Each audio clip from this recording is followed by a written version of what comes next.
This was a breath of fresh air, courtesy of Tracey Holmes, who was one of the panellists. And I've got to say, she didn't just shock me. She seemed to shock the hosts, the other panel members, the crowd.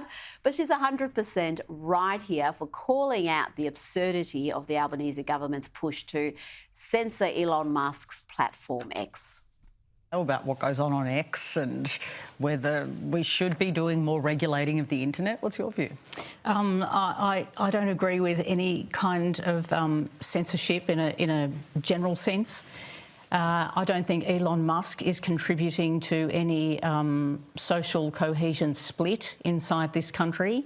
I think our media, our mainstream media, is doing enough of that. I think our politicians do enough of that. When you talk about people being able to have different perspectives and different points of views, and it's okay to have that, and yet we don't see that in politics ever.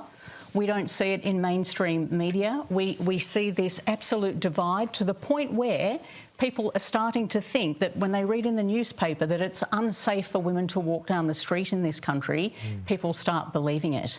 And that kind of fear is what is leading to social cohesion breakdown in this country. We have to stop the fear.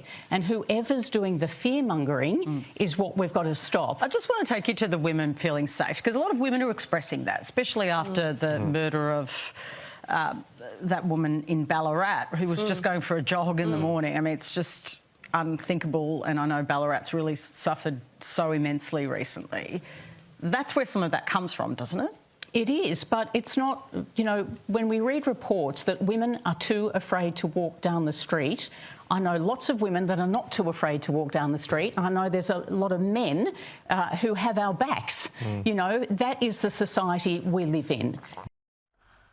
Bravo. I am on board with all of that. What can I say? The ABC crowd would have got a shock, though, because, well, you know, Elon Musk is the devil and all men are evil and all women are terrified. And she countered all of that with logic and calmness. Good to see. Yeah, I'm not sure how she got through the extensive screening process.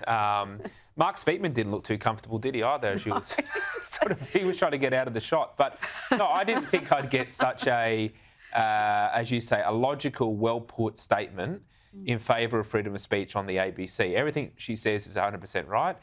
The main propagators of division in our society are the mainstream media quite often, the political class who seek to divide us. I mean, it wasn't Elon Musk that came up with the voice to Parliament. Yeah. Right, the most divisive thing we've had that was Anthony Albanese. So good on her, and I hope that she continues to have a voice in our debate. Well, I will be watching on to see if she's back on the ABC anytime soon. Hopefully she will be. Just before you go, let's go to the US with this lawfare we're seeing against Trump. It's designed to damage him. Now, obviously, they want to bankrupt him. They want to put him in jail. But really, they want to keep him off the campaign trail, keep him away from those crucial swing states. And this is what he had to say about the gag order and the trial being extended by another 2 to 3 weeks. Because they all want to keep me off the campaign trail. That's all this is about. This is about election interference. How do we stop it? And it's a disgrace. And then you have the other thing that maybe is even more disgraceful is the gag order, where I can't basically, I have to watch every word I tell you people. You ask me a question, a simple question, I'd like to give it, but I can't talk about it. Because this judge has given me a gag order and said you'll go to jail if you violate it. And frankly, you know what? Our Constitution is much more important than jail. It's not even close. Dan, what do you make of his claims of political interference? Well, it is political interference. You know, if you have a look at the polling, the real clear politics average, it's got Trump winning at the moment by a bigger margin than in 2016.